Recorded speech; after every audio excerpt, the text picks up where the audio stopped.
അടുത്തടുത്ത് ഏകദേശം 10ഉം 200ഉം ഒന്നുമല്ല അത്രത്തോളം വീടുകളുള്ള ഒരു ഏരിയ ആണിത്. നമുക്ക് ഈ ദൃശ്യങ്ങളിൽ നിന്ന് കാണാം, തൊട്ടടുത്ത് വീടുകളാണ്. ഇവിടേക്കാണ് വലിയ ഉരുളൻ കല്ലുകൾ വന്നടിഞ്ഞ് പൂർണ്ണമായ വീടിനെ നാമാവശേഷമാക്കി എന്ന് തന്നെ പറയാം. ഇതിൽ നിന്ന് ആളുകളെ എങ്ങനെ രക്ഷപ്പെടുത്തി എന്ന് തന്നെ വലിയ അത്ഭുതം തന്നെയാണ്.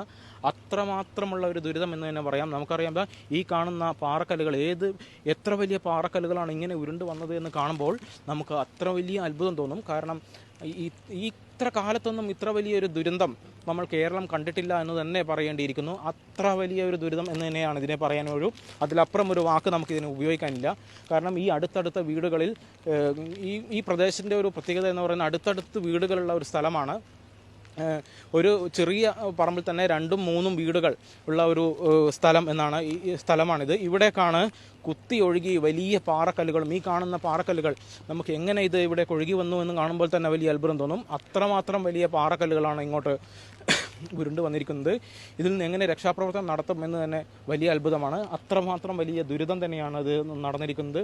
കേരളം കണ്ട ഏറ്റവും വലിയ ദുരിതം എന്ന് തന്നെ നമുക്ക് പറയേണ്ടിയിരിക്കുന്നു. അത്ര വലിയ ദുരിതമാണിത്. ഇതിൻ്റെ ഉള്ളിലേക്ക് ആളുകൾ രക്ഷപ്പെട്ടു എന്ന് തന്നെ പറയുമ്പോൾ തന്നെ അത് അത്ര വലിയ അത്ഭുതമായിരിക്കും.